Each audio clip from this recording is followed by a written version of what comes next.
전도서 4장 7절로 12절까지의 말씀을 우리 다 같이 한번 합독해 보도록 하겠습니다. 천천히 시작.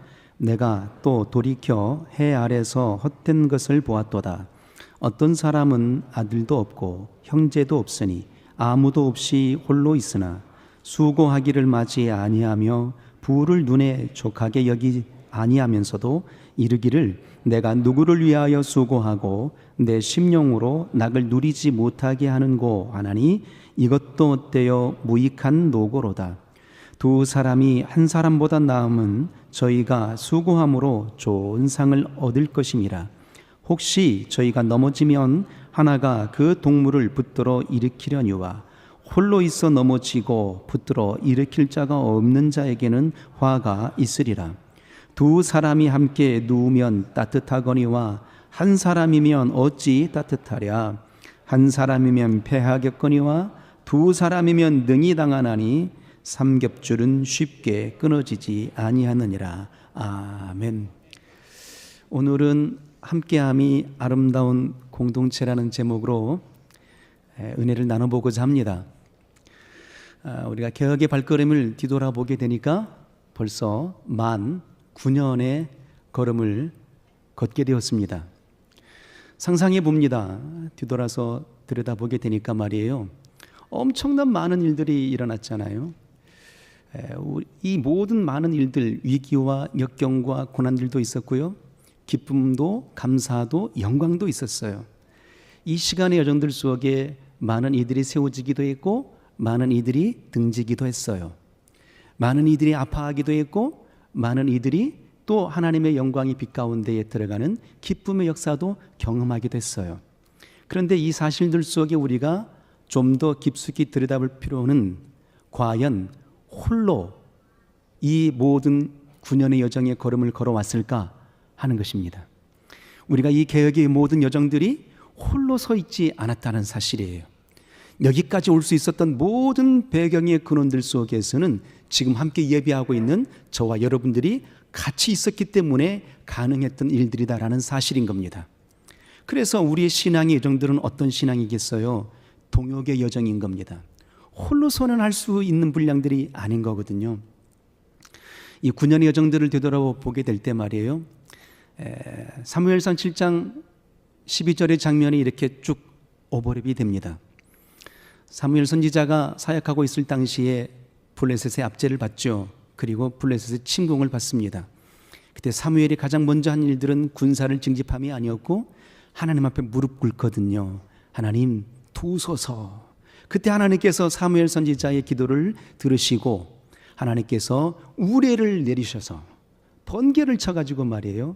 블레셋을 무찌를 내시는 역사의 장면이 나오게 됩니다. 그때 사무엘 선지자가 어떤 행동들을 합니까? 미스바와 센 사이에 돌을 세워서 에베네셀이라고 합니다. 여기까지 도우신 하나님이라는 의미로 그곳에 단을 쌓고 하나님께 예배를 했거든요. 그러니까 우리가 여기까지 오게 된 모든 배경의 역사는 에베네셀에 도우신 하나님의 역사의 손길이 있었던 겁니다. 그러면 뒤집어 보게 될 때 말이에요. 그 에베네셀의 역사가 뭘까요? 여기까지 도우신 하나님이었으니까 이것으로 끝일까요? 그게 아닌 거죠. 지나온 모든 과정들 속에 하나님이 함께 하셨어요 라는 거였습니다. 그리고 오늘 이와 같이 은혜를 입고 있어요 하는 거였어요. 더하여서 내일도 여전히 하나님이 함께하여 주심으로 곧 하나님이 도우심으로 우리가 동역하여 나아가게 되면 더 새로운 미래가 열릴 거예요 라는 확신에 찬 하나님 앞에 예배의 모습이었던 겁니다. 우리의 개혁의 여정도 이와 같이 동역의 여정으로 새롭고 산 길을 바라볼 수 있는 소망의 걸음이 되기를 주님의 이름으로 소원합니다. 그런데 우리는 가끔씩 이렇게 생각해요. 나는 혼자서도 할 수 있어요. 나는 혼자도 잘할 수 있어요. 누군가 같이 하게 되면 귀찮아요 라고 그렇게 고백하시는 분들이 있단 말이에요. 그런데 우리가 우리의 인생의 삶을 말이죠, 조금만 깊숙이 들여다보게 되면 금세 깨닫게 됩니다. 아무리 산의 진미가 우리 앞에 놓여 있다 할지라도 말이에요, 혼자 식사를 하게 되면 그의 입맛이 돌지 않거든요. 그런데 거린의 찬이라 할지라도 사랑하는 사람과 마음이 맞는 사람과 함께 둘러앉아서 그의 식탁을 나누게 되면 말이에요, 거린의 찬이라 할지라도 그의 모든 그의 역사가 산의 지미보다 더 아름답고 맛있게 다가오는 겁니다. 이 역사의 세계가 무엇이겠어요? 바로 함께할 때 기쁨이 있고, 함께할 때 동역의 역사가 이루어지게 되는 것이고, 함께할 때 무너진 세계도 다시 일어나게 된다는 거예요. 창세기에 보게 되면 말이죠, 하나님이 천지를 창조하신 내력이 나오는데요, 하나님의 창조에 놀라운 비밀이 담겨져 있는데 그 비밀의 세계를 오늘 조금 더 들여다보길 원합니다. 하나님이 천지를 창조하셨을 때에 딱 한 번 좋지 아니하더라 라고 하신 말씀이 있어요. 빛이 있으라 말씀하셨을 때에도 보시기에 좋았더라 하셨죠. 궁창을 만들어내시고 나신 이후에도 보시기에 좋았더라 하였어요. 땅과 바다를 만들고 나신 이후에도 좋았더라 하셨어요. 일월성신을 만들고 나신 이후에도 좋았더라 하셨죠. 새들을 지으시고 동물들을 만들고 초목이 자라고 하실 때에도 여전히 좋았더라 하였습니다. 그런데 딱 한 번 좋지 아니하더라 하신 장면이 나와요. 어느 장면일까요? 창세기 2장 18절이에요. 아담이 독처함이 좋지 아니하더라, 혼자됨이 좋지 아니하더라 였던 겁니다. 왜였을까요? 하나님이 창조하신 모든 창조의 비밀의 역사의 세계는, 감춰진 비밀의 세계는 동역의 세계였거든요. 그래서 창조의 모든 내력이 어떻게 창조를 하셨을까요? 홀로 창조하심이 아니었잖아요. 우리가 우리의 형상대로 우리의 모양을 따라 였던 겁니다. 우리라는 공동체성으로 모든 만물들을 지어내셨고, 그 가운데 특별히 우리 인생을 지어내셨을 때에는 말이에요, 그의 공동체성의 역사 속에 지으신 모든 세계를 보시고 이렇게 말씀하셨지요. 심히 좋았더라. 하나님을 닮아가진 존재였으므로, 하나님의 형상을 담고 하나님의 마음을 품어낼 수 있는 존재였으므로, 가장 최고의 걸작품이었으므로 심히 좋았더라 였던 겁니다. 그런데 그 심히 좋았던 인생이 홀로 되었던 겁니다. 그래서 하나님은 말이죠, 아담이 독처하는 것이 좋지 아니하더라라고, 좋지 않았다라는 표현을 가장 최초요 마지막으로 사용하셨던 겁니다. 그리고 난 이후에 홀로됨이 좋지 않은 것으로 끝나지 않았잖아요. 아담을 깊이 잠들게 하셨어요. 그리고 그 갈비뼈를 취하여서 뭘 만들어내셨죠? 여인 돕는 배필을 만들어내셨던 겁니다. 그 돕는 배필이 아담 앞에 짠하고 나타났죠. 그때 아담의 고백이 뭐였을까요? 이는 내 살 중에 살이요 내 뼈 중에 뼈로다. 이 장면이 뭘까요? 너는 나야 함이었던 겁니다. 둘이 아니야 함이었던 거예요. 그러니까 여기 모인 저와 여러분의 이 공동체 속에서 예배합니다. 이 예배하는 모든 세계는 뭘까요? 저와 여러분이 둘이 아니라는 사실이에요. 하나님의 창조의 놀라운 비밀의 세계처럼 공동체성을 발현하고 있는 겁니다. 그래서 하나님은 뭘 만들어내셨을까요? 교회를 세우신 겁니다. 공동체의 역사의 세계를 세워내신 거예요. 이것이 바로 창조의 비밀이 이 속에, 교회 속에 담겨져 있는 겁니다. 그리고 작은 교회 공동체가 뭘까요? 우리의 가정이잖아요. 우리의 가정도 하나님의 창조의 비밀이 담겨져 있는 놀라운 공동체인 겁니다. 교회 생각해보면 너무 커요. 그런데 그 교회의 너무 큰 덩어리 속에 또다시 작은 교회를 만들어내셨죠. 그게 뭘까요? 목장이잖아요. 구역 목장, 선교 목장이 있잖아요. 이 목장이 바로 하나님께서 우리에게 주신 우리의 몸이고 우리의 살이고 우리의 피란 말이에요. 하나님께서 이 공동체의 창조의 비밀의 세계를 그 속에 담겨 놓았다는 사실인 겁니다. 그래서 우리 인생은 홀로 설 수 있는 게 아니란 거예요. 그러므로 되짚어서 생각해 보게 될 때 나는 신앙생활 혼자 할 거야 라고 말하고 있다면 이건 어쩌면 혹시라도 내 영혼이 병들어 있는 모습일지도 모른다라는 사실인 겁니다. 왜냐? 신앙은 혼자 할 수 있는 게 아닌 거거든요. 그래서 주님도 제자를 부르실 때에 그 제자들을 부르시고 나신 이후에 주의 사역을 맡기시고 보내십니다. 보내실 때 어떻게 보내셨습니까? 홀로 보내지 않았잖아요. 둘씩 짝을 지어서 보내셨잖아요. 왜였을까요? 함께함이 더 뜨거운 역사를 이뤄낼 수 있었기 때문인 겁니다. 그래서 우리 개혁의 모든 여정들은 말이죠, 혼자의 힘으로 이루어진 게 아니에요. 앞선 자들 때문에 이루어진 게 아니라고요. 이름도 없이 빛도 없이 헌신하였던 그 무명의 헌신자들의 동역의 세계에 힘이 있었으므로 저와 여러분이 여기 있는 겁니다. 이 놀라운 세계 역사 속에 여기까지 오게 하신 하나님께서 이후의 세계에 펼쳐줄 놀라운 장면들을 상상해 보게 되면 가슴이 벅차오릅니다. 힘들어도 여기까지 오게 하신 하나님께서 동역의 세계로 함께 눈물을 흘릴 수 있는 자가 있게 하셨고, 같이 기쁨을 나눌 수 있는 자가 있게 하셨고, 같이 눈물을 흘릴 수 있는 자가 있게 하셨으니 이후의 모든 걸음들의 여정들 위에도 지금보다 더 아름다운 세계로 펼쳐주실 거라는 확신이 있는 겁니다. 왜냐고요? 하나님의 창조의 비밀, 동역의 세계가 여기 있기 때문이에요. 오늘 우리가 전도서 4장을 우리가 본문을 보았습니다. 전도서 누가 기록한 성경입니까? 아시는 바처럼 솔로몬이라는 인물이 이 전도서를 기록한 내용들이죠. 전도서의 장면들을 가만히 보게 되면 솔로몬이 생의 끝자락에 노년의 삶 가운데 당신의 인생을 정리하면서 이 전도서를 기록한 겁니다. 솔로몬의 삶의 여정을 보게 되면 말이죠, 그는 지혜로 충만했어요. 부유함으로 가득했어요.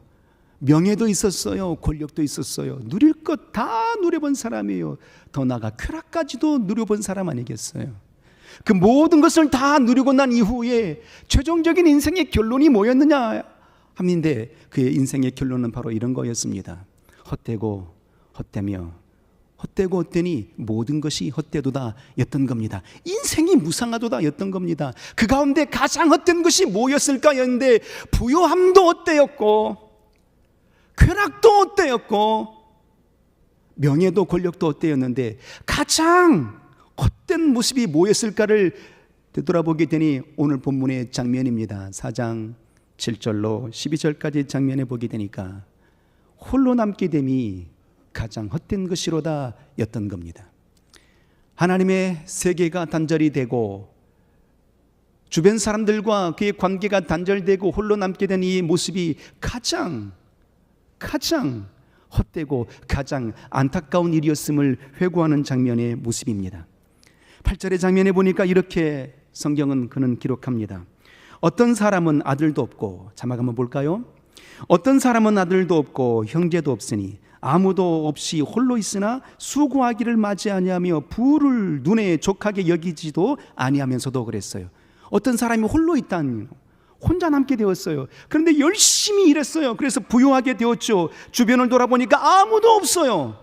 그런데 무조건 열심히 일해서 부유함을 얻었고 성공함도 얻었다는 사실입니다. 그런데 돌아보니까 그 부유함도 나를 채워주지 못하고 있다는 겁니다. 그래서 이르기를 내가 누구를 위하여 수고하고 내 심령으로 낙을 누리지 못하게 하는 거 하나님, 이것도 헛되어 무익한 노고로다.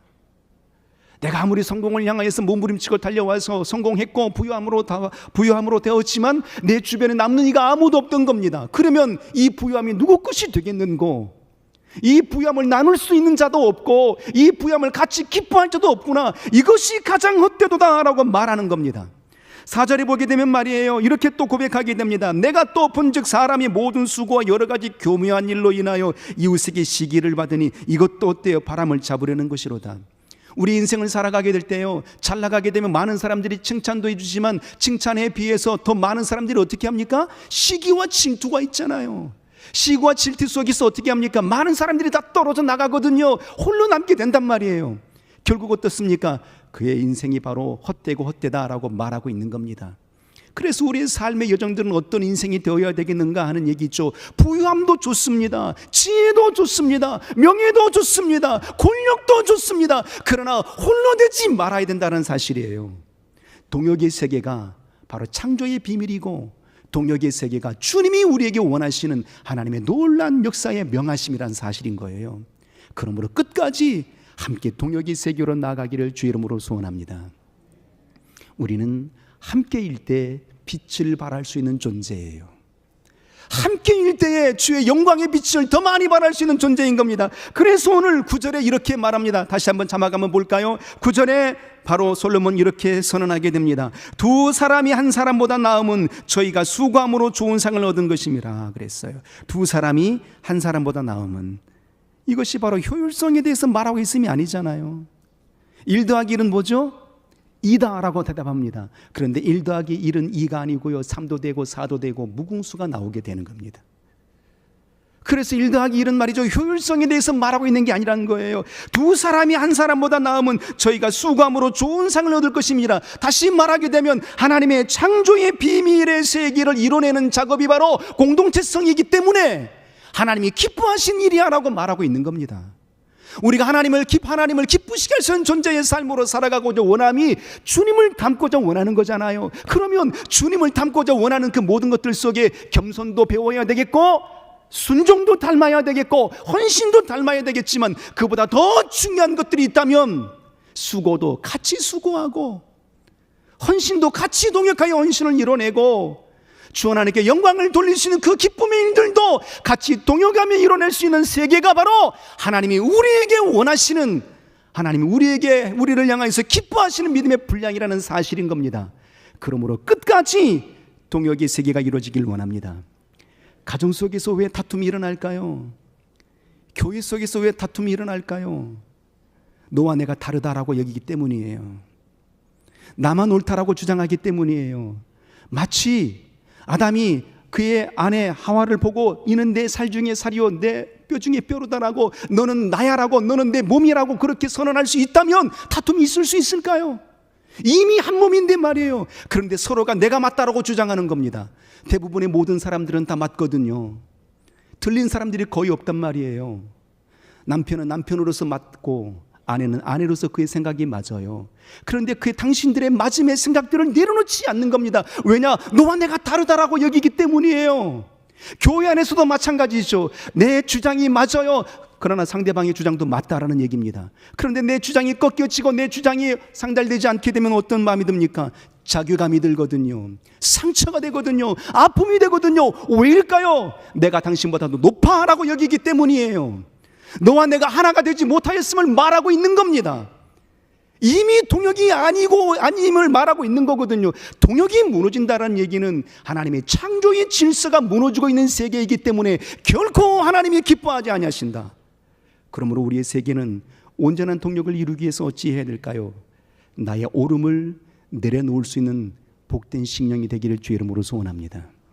내 오름만을 주장하지 마시고 나의 오름을 내려놓게 될 때에 아름다운 동역의 세계가 펼쳐지게 되는 거예요. 자, 그렇다면 오늘 본문 속에서 우리가 동역을 이루어가게 되면 어떤 아름다운 역사의 세계가 펼쳐지게 될까요? 성경을 한번 읽도록 하겠습니다. 신비로운 비밀들을 이제 우리가 파헤쳐 보게 될 것입니다. 자, 10절을 한번 다 같이 한번 읽어볼까요? 10절입니다. 우리가 동역하게 되면 어떤 역사의 세계가 펼쳐지게 될까요? 10절 큰 소리로 시작. 혹시 저희가 넘어지면 하나가 그 동물을 붙들어 일으키려니와 홀로 있어 넘어지고 붙들어 일으킬 자가 없는 자에게는 화가 있으리라. 네, 어떤 말을 말하고 있는 것 같습니까? 혹시 저희가 넘어지면 하나가 그 동물을 붙들어 일으키려니와 홀로 있어 넘어지고 붙들어 일으킬 자가 없는 자에게는 화가 있으리라고 말하는 겁니다. 다시 쉬운 말로 말하게 되면 동역하게 되면 넘어지지 않는다. 동역하게 되면 넘어질지라도 일으켜 세움을 받을 수 있다라고 말하고 있는 겁니다. 그러니까 동역하지 아니하게 되면 내가 넘어지게 될 때 누군가 나를 일으켜 세워줄 자가 없으니 그에게는 화가 있다라고 주님이 경고하시는 장면인 겁니다. 우리 어릴 때에 두발자전거 배울 때 기억나십니까? 혼자로는 그 두발자전거 위에 올라갈 수가 없잖아요. 그래서 아빠가 그의 아들을 자전거에 올려놓습니다. 그리고 한번 타봐 이렇게 말하지 않거든요. 어떻게 하죠? 뒤에서 잡고 따라가는 겁니다. 그러면 그 아들은 말이죠, 그 어린 꼬마는 내 뒤에 아빠가 붙잡고 있다라는 그 동역의 마음이 있으므로 평안함이 몰려오죠. 안정감이 몰려오는 겁니다. 그리고 나서 넘어질지라도 아빠가 다시 이렇게 세워주니까 다시 힘을 내어서 또 다시 나갈 수 있는 걸음을 내낼 수 있는 겁니다. 바로 이런 역사의 세계를 말하고 있는 겁니다. 동역은 넘어지지 않게 합니다. 동역의 세계는 넘어질지라도 다시 이렇게 세워주게 됩니다. 그러므로 내 남편이 힘들면 아내가 기도해 주겠지요. 아내가 힘들면 남편이 위로해 주겠지요. 성도가 힘들어지면 우리 집사님들이 우리를 돕게 되겠죠. 이런 역사의 세계가 펼쳐지게 되는 겁니다. 그 믿음의 동역으로 우리가 여기까지 온 거예요. 그 믿음의 세계의 동역으로 우리가 더 다시 내일을 향하여서 진보할 수 있다는 사실인 겁니다. 그러므로 우리 교회는 하나님의 창조의 비밀을 되뇌일 수 있는 교회이므로 결단코 무너지지 않는다라는 사실이에요. 동역의 역사 속에 더 아름다운 창조의 세계가 펼쳐지기 때문인 겁니다. 그래서 동역하게 되면 넘어질지라도 다시 일으켜 세움을 받게 되는 겁니다. 출애굽기 17장에 보게 되면 말이에요, 광야 가운데 나온 인생들이 이제 모세의 인생들이 이제 최초의 전쟁 장면에 나오게 됩니다. 아말렉과의 전쟁이 일어나게 되는 거거든요. 그들이 430년 종으로 살았습니다. 군사훈련 받아본 자들이 아니에요. 그런데 아말렉이라는 장대한 군사들이 말이죠, 그들을 침공해 오게 된 겁니다. 어찌했을까요? 얼마나 당황스러웠을까요? 그때 모세가 여호수아에게 이렇게 말합니다. 너는 군사를 모집하여서 나가서 싸우라. 나는 산에 오르겠노라. 그리고 산에 올라가서 두 손을 높이 들고 기도합니다. 그때의 여호수아의 군대가 이기는 장면이 나오잖아요. 그런데 그 손이 어때요? 내려온단 말이에요. 이 장면 속에서 우리가 모세의 무엇을 봅니까? 모세의 믿음이 연약해서 손이 내려왔을까요? 모세가 힘이 없어서 내려온 것일까요? 모세의 믿음이 없어서 내려온 것일까요? 모세도 지도자이지만 능력의 종이고 권능의 종이기는 하지만 지친다라는 얘기입니다. 그래서 지쳤기 때문에 손이 내려온 거예요. 믿음이 없어서 손이 내려온 게 아니거든요. 지친단 말이에요. 혼자는 지쳐요. 혼자는 외로워요. 혼자는 힘들다고요. 그때에 곁에 섰던 아론과 훌이 어떻게 합니까? 큰 돌덩이를 하나 가져오죠. 그리고 모세를 그 위에 앉게 합니다. 쉼이 필요하거든요. 그러나 손이 내려오면 안 돼요. 그래서 어떻게 했을까요? 당신들이 곁에서 그의 양손을 붙잡아 주게 되었던 겁니다. 하루 종일 해가 지기까지 그의 손이 내려오지 아니하다라고 성경은 기록합니다. 그러므로 여호수아의 군대가 아말렉의 모든 자들을 다 멸하게 되었던 겁니다. 그러면 이 승리의 핵심의 요체가 뭘까요? 여호수아가 잘 싸웠기 때문일까요? 아니면 모세가 기도했기 때문이었을까요? 그렇지 않아요. 물론 여호수아가 열심히 싸웠죠. 모세도 열심히 기도했습니다. 그러나 핵심의 요체는 무엇일까요? 동역의 세계였던 겁니다. 같이 손을 붙잡았더라, 같이 기도했더라, 같이 동역했더라. 이 동역의 역사 속에 놀라운 힘을 발현할 수 있었던 겁니다. 할 수 없는 중에서도 승리를 맛보게 되었던 거예요. 우리의 개혁의 요정이 사람의 힘으로 이루어지는 게 아니잖아요. 내 힘으로 이루어지는 게 아니잖아요. 동역의 역사 속에 마음을 모으고 힘을 모으고 기도를 모으게 될 때에 무너진 세계가 다시 일어나게 되고 영광의 빛을 발현하게 되는 것입니다. 우리 끝까지 동역의 세계로 나아가는 걸음이 되기를 주의 이름으로 소원합니다.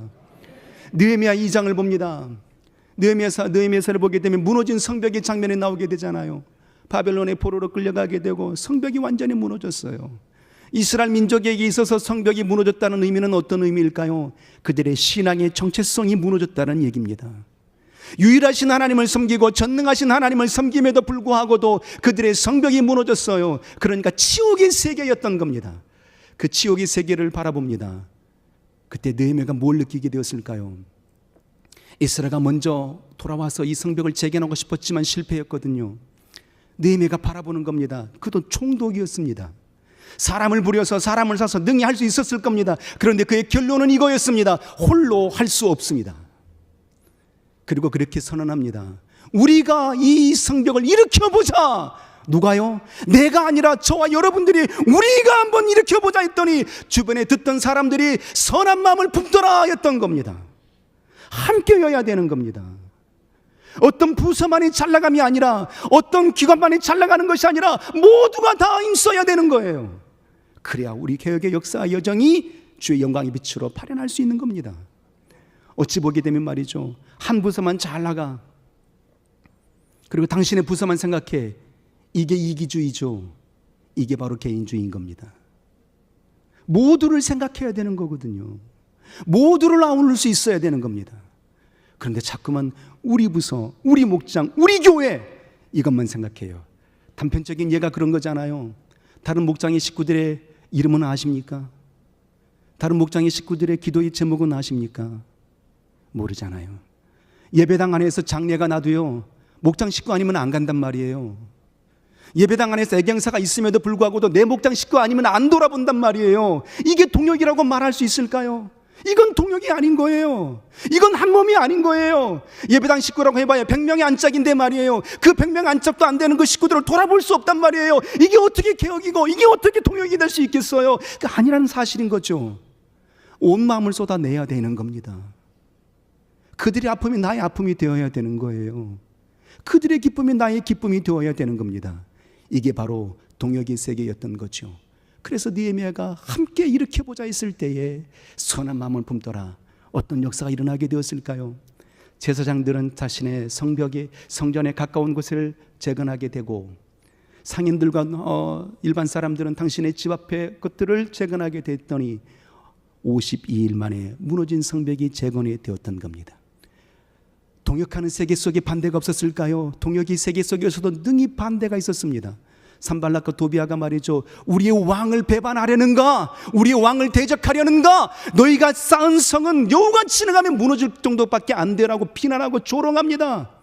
그래서 그들이 다시 어떻게 합니까? 그 비난과 조롱 속에서 무너집니까? 그렇지 않아요. 한 손에는 창을 들고 한 손에는 담보하는 손을 잡았어요. 도구를 잡았던 겁니다. 그래서 외부로부터의 공격과 내부로부터의 무너짐의 세계를 굳건하게 지켜냈던 거예요. 어떻게 해요? 동역함으로, 함께함으로 였던 겁니다. 그리고 52일 만에 성벽이 재건이 되죠.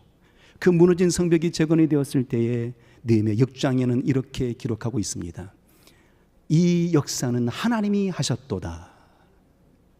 중심의 세계가 어떤 세계여야 되느냐 하는 얘기죠. 바로 하나님을 중심에 담고 동역하게 되었더니 52일 만에 무너진 성벽이 재건이 되어 돌이 좋아서 했을까요? 기술이 좋아서 했을까요? 그렇지 않잖아요. 하나님을 중심으로 두고 함께 동역하는 믿음의 역사 속에, 하나됨의 과정들 속에 이루어졌던 놀라운 이적의 세계였던 겁니다.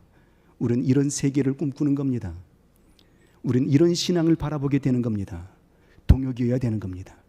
그런데 우리가 주변을 바라볼 때 어떻습니까? 모세의 손에 내려올 때에 아론과 홀이 뭐라고 얘기했을까요?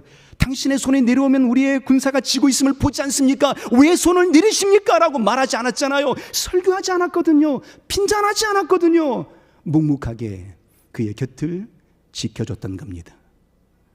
묵묵하게 앞선 자들의 고통을 돌아보아 줬던 겁니다. 나도 당신의 짐을 대신 짊어질게요 라고 곁에서 손을 잡아줬던 겁니다. 우리 앞선 자들이 실수할 때도 있어요.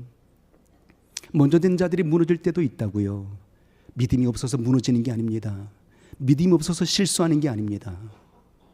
지쳤기 때문에 무너지고 지쳤기 때문에 실수하게 되는 겁니다. 그때 우리가 같이 동역의 손을 잡아주시기를 주 이름으로 소원합니다.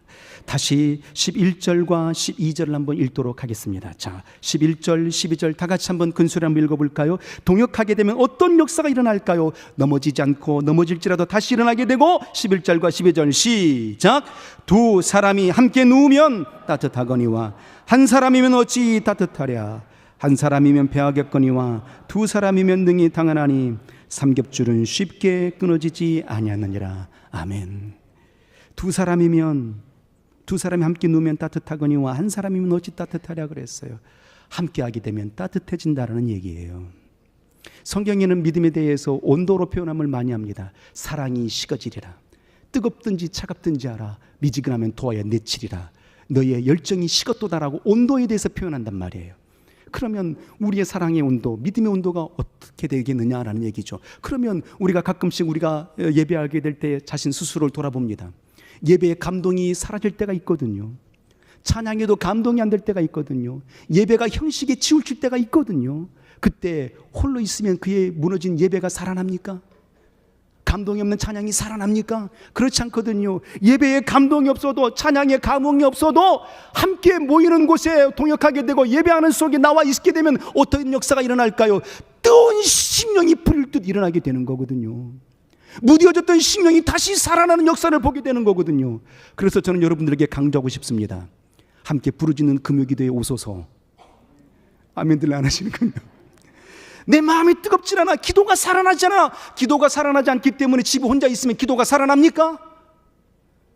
찬양에 감동이 없다 해서 집에 있으면 찬양이 살아납니까? 아니거든요. 함께 기도하고 함께 부르짖고 함께 뜨겁게 찬양할 수 있는 시간 속에 나오게 되면 다시 그 무뎌진 심령이 살아난단 말이에요. 아멘한 자들에게 복이 있을지어다. 이런 역사가 필요한 것 아니겠습니까? 누가복음 24장인가요? 엠마오로 향하던 두 제자가 있어요.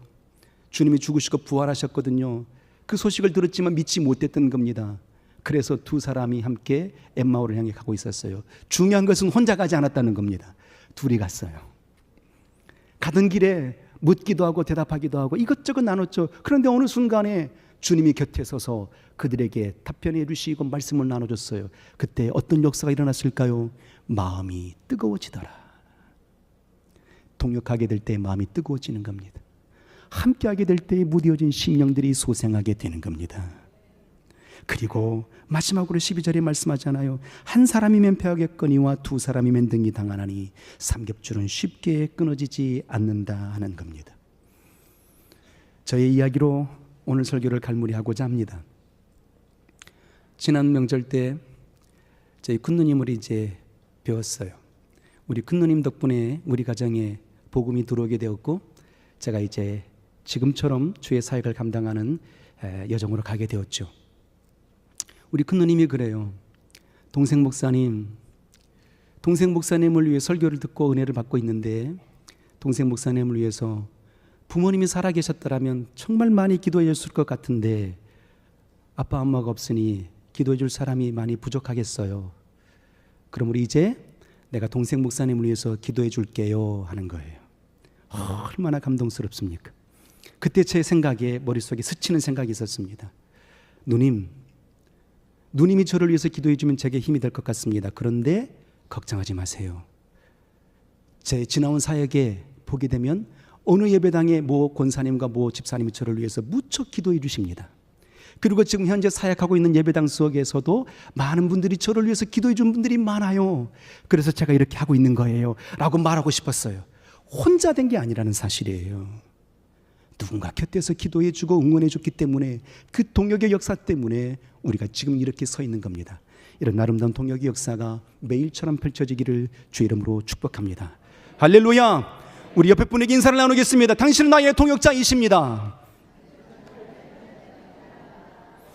우리 두 손을 모으고 다 같이 한번 기도해 보게 될 때에, 생명의 하나님, 일평생에 우리의 모든 삶은 동역의 교회를 이뤄내게 오라가야 주옵소서. 주님 보시기에 아름다운 창조의 비밀의 세계를 우리가 이뤄낼 수 있도록 뜨거운 동역의 교회가 되게 하여 주옵소서 하고 합심하여 통성으로 기도합니다.